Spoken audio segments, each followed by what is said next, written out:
Okay, so get this. We're diving into the world of dying stars today, but not just any stars. Mm. We're talking about the real heavyweights out there, the ones that go out with a bang Mm. and leave behind black holes and singularities and all that crazy stuff. But And you know what else? This might even give us some clues about quantum gravity, which is like the holy grail of physics. I'm going deep into the story of collapsing stars. What's caught your eye?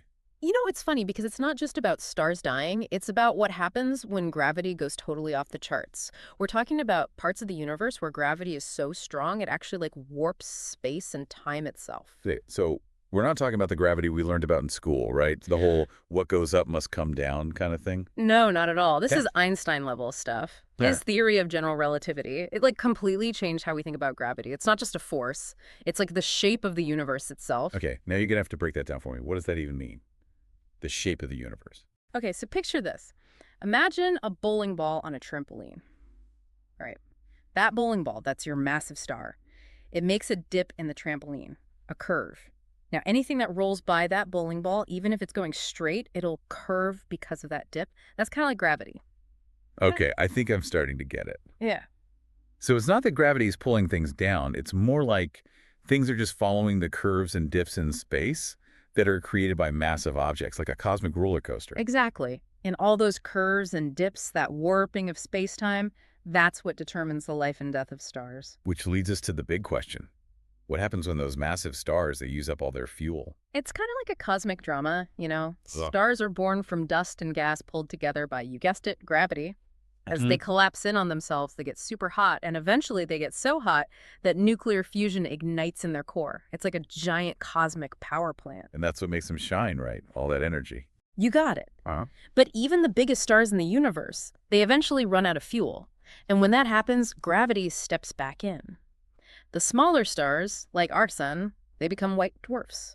It's like a nice retirement plan for stars. But those massive ones, the ones we're talking about, they go down a much more dramatic path. Because that's where we get black holes. Right. The ultimate cosmic mystery. Black holes are definitely one possibility.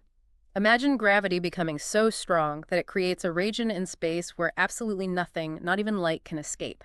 That's a black hole, a point of no return. And there's this model called the Oppenheimer-Snyder-Dat model. It's a key to understanding how black holes are formed. Okay, wait a second. Before we get into the really complicated stuff, can you give me the simple version of this model? What does it actually tell us about black holes? Basically, it says that if you have a star that's perfectly spherical and it collapses under its own gravity, it will always form a black hole. It was a huge breakthrough because it showed that black holes weren't just some mathematical quirk, they were a real possibility in the universe. So we went from black holes being this crazy idea to something that our theories actually predict could exist. Exactly. But there's a catch. The model I just described, it's really simplified. It assumes that stars collapse perfectly uniformly, and we know that's not how things really work out there. Real stars are messy. Okay, so then what happens when you add in all that real-world messiness? Does it change how we think about black holes? That is the million-dollar question, my friend. It takes us to the mind-blowing concept of cosmic censorship. This idea that maybe, just maybe, the universe has a way of hiding the true nature of what's going on at the heart of a black hole. Okay, now you've got me really curious. What is the universe trying to hide from us? It's trying to hide what we call the singularity. See, at the very center of a black hole, our theories, they predict that there's this point of infinite density, a place where all the rules of physics as we know them, they just completely break down. That's the singularity. Okay, well, that sounds kind of terrifying. I'm not going to lie. More terrifying than hidden? I mean, it's kind of both, right? The idea behind cosmic censorship is that these singularities, these places where everything goes haywire, they're always hidden safely behind the event horizon of a black hole. It's like they're locked away in a vault. So we can never actually see the singularity itself, only the effects it has from a safe distance. That's the theory. And this is where it gets really interesting, really mind-blowing. What if that vault wasn't always completely sealed?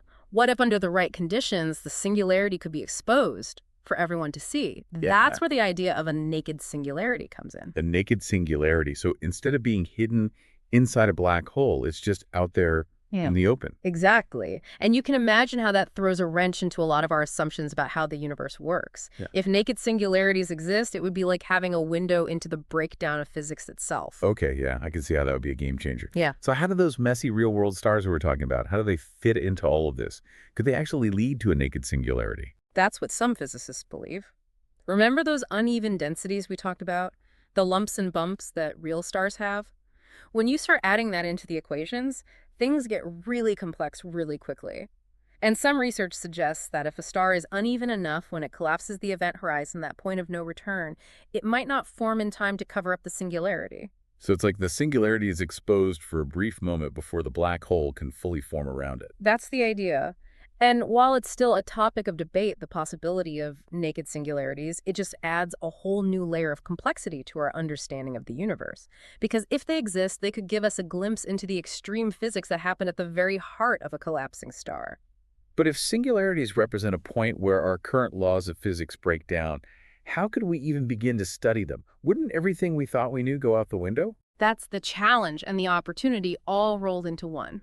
You see, even though we don't have a complete theory of gravity that works at those scales, something that brings together general relativity and quantum mechanics, a naked singularity, if we could find one, it might give us some clues. We've talked about the theory. Hmm.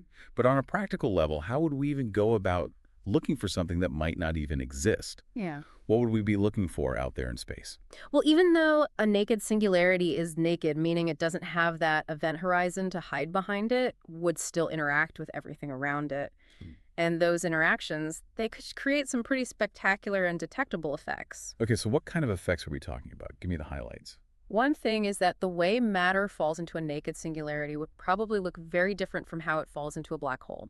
With a black hole, once something crosses the event horizon, it's gone, no more information.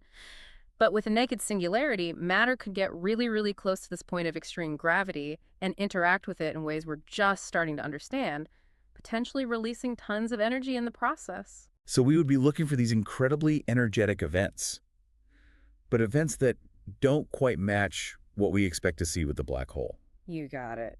Another thing is that the gravitational lensing caused by a naked singularity would be different from what we see with black holes. Gravitational lensing is basically how really massive objects warp space-time around them, bending the path of light that passes by. So if we saw light bending around an object in a way that didn't line up with how we think black holes work, that could be a sign that we're looking at something even weirder. Precisely.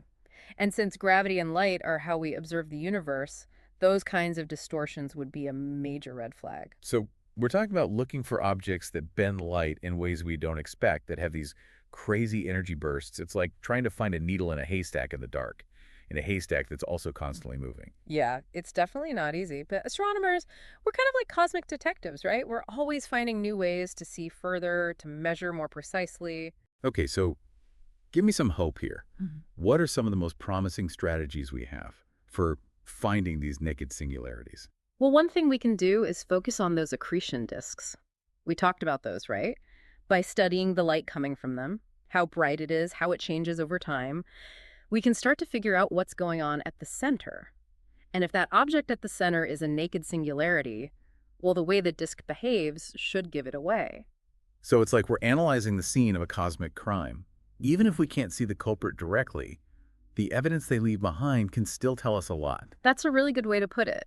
Another exciting area is studying those high energy cosmic rays. You know, those are particles traveling almost at the speed of light, and they're hitting us from all over the universe. And some of them, they might be coming from those extreme environments around naked Wait, singularities. really? So those tiny particles, they're like messengers from across the universe. Yeah. And they could be carrying information about these crazy events. That's the idea.